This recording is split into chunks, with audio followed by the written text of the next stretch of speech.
ഭീകരവാദത്തിനെതിരെ India കണ്ണും പൂട്ടി നിലപാട് സ്വീകരിക്കുന്ന ഒരു രാജ്യമാണ്. പാകിസ്ഥാനെ പോലും നിലയ്ക്ക് നിർത്താൻ ഇന്ത്യക്ക് കഴിഞ്ഞു എന്നതിലും വലിയ ശ്രദ്ധേയമായ ഒരു കാര്യമാണ്. ആയതിനാൽ തന്നെ ഇന്ത്യക്ക് ശക്തമായ പ്രതിരോധ സംവിധാനമാണ് ഉള്ളതെന്ന് ആരുടെ മുഖത്ത് നോക്കി വേണമെങ്കിലും ചങ്കൂറ്റത്തോടെ തന്നെ ഓരോ ഇന്ത്യക്കാരനും പറയാൻ കഴിയുന്ന ഒരു സ്ഥിതിയിലേക്കാണ് ഇന്ന് ഇവിടെ ഭാരതം മുന്നോട്ട് പോകുന്നത്.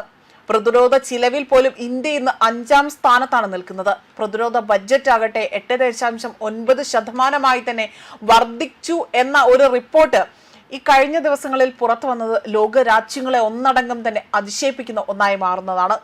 ഇതോടൊപ്പം തന്നെ ഇന്ന് കിർഗിസ്ഥാന്റെ തലസ്ഥാനമായ ബിഷകേയിൽ നടന്ന ഷാങ്ഹായ് കോർപ്പറേഷൻ ഓർഗനൈസേഷൻ യോഗത്തിൽ പ്രതിരോധ മന്ത്രി രാജ്നാഥ് സിംഗ് പറഞ്ഞ വാക്കുകൾ കൂടുതൽ ശ്രദ്ധ നേടുകയാണ്. ഭീകരവാദത്തെ നേരിടുന്നതിൽ ലോകരാഷ്ട്രങ്ങൾ ഇരട്ടത്താപ്പ് ഒഴിവാക്കണമെന്നും ഭീകരർക്ക് അഭയം നൽകുന്നവർക്കെതിരെ ശക്തമായ നടപടിയെടുക്കണമെന്നും അംഗരാജ്യങ്ങളോട് അദ്ദേഹം ആഹ്വാനം ചെയ്തുകൊണ്ടാണ് സംസാരിച്ചിരിക്കുന്നത്. പാകിസ്ഥാനെ പരോക്ഷമായി സൂചിപ്പിച്ചുകൊണ്ട് ഒരു രാഷ്ട്രീയത്തിന്റെ പരമാധികാരത്തെ തന്നെ ആക്രമിക്കുന്ന അതിർത്തി കടന്നുള്ള സ്റ്റേറ്റ് സ്പോൺസേർഡ് ഭീകരവാദത്തെ നാം കണ്ടില്ലെന്ന് നടിക്കരുത്. അത്തരം ഘട്ടങ്ങളെ സഹായിക്കുകയും അഭയം നൽകുകയും ചെയ്യുന്നവർക്കെതിരെ ഉചിതമായ നടപടി തന്നെ സ്വീകരിക്കാൻ ഇവിടെ SCO മടിക്കരുതെന്നും അതേപോലെ തന്നെ SCO പ്രതിരോധ മന്ത്രിയുടെ യോഗത്തെ അഭിസംബോധന ചെയ്തുകൊണ്ട് രാജ്നാഥ് സിംഗ് ഇവിടെ എടുത്തു പറയുകയാണ് ചെയ്തിരിക്കുന്നത്. അതിർത്തി കടന്നുള്ള ഭീകര പ്രവർത്തനം രാജ്യങ്ങളുടെ പരമാധികാരത്തിന് ഭീഷണിയാണ് എന്നും ഇതിനു പിന്നിൽ പ്രവർത്തിക്കുന്നവർ അവിടെ നീതിപൂർവമായ ശിക്ഷയിൽ നിന്ന് അവിടെ മുക്തരല്ല എന്നും അദ്ദേഹം ഓർമ്മിപ്പിച്ചു. ലോകത്തിന്റെ സമാധാനത്തിനായി ചർച്ചയ്ക്കും നയതന്ത്രത്തിന് മുൻഗണന നൽകണമെന്ന് അഭിപ്രായപ്പെട്ട അദ്ദേഹം പ്രാദേശിക സ്ഥിരത ഉറപ്പാക്കാൻ അംഗരാജ്യങ്ങൾക്കിടയിൽ പരസ്പര വിശ്വാസവും തുല്യതയും അത്യാവശ്യമാണ് എന്നും വ്യക്തമാക്കിയിട്ടുണ്ട്. ഇന്ത്യയുടെ സൈനിക കരുത്തിനെ കുറിച്ചും നിശ്ചയദാർഢ്യത്തെക്കുറിച്ചും അദ്ദേഹം ഇവിടെ ഊന്നി പറയുകയും ചെയ്തു.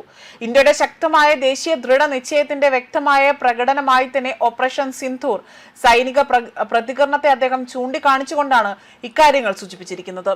ഈ സമയത്തെക്കുറിച്ച് ഓർമ്മിപ്പിച്ചുകൊണ്ട് ഭീകരവാദത്തിന്റെ പ്രഭാവ കേന്ദ്രങ്ങൾ ഇനി അർഹമായ ശിക്ഷയിൽ നിന്ന് മുക്തമല്ല എന്നും അദ്ദേഹം വ്യക്തമാക്കിയിട്ടുണ്ട്.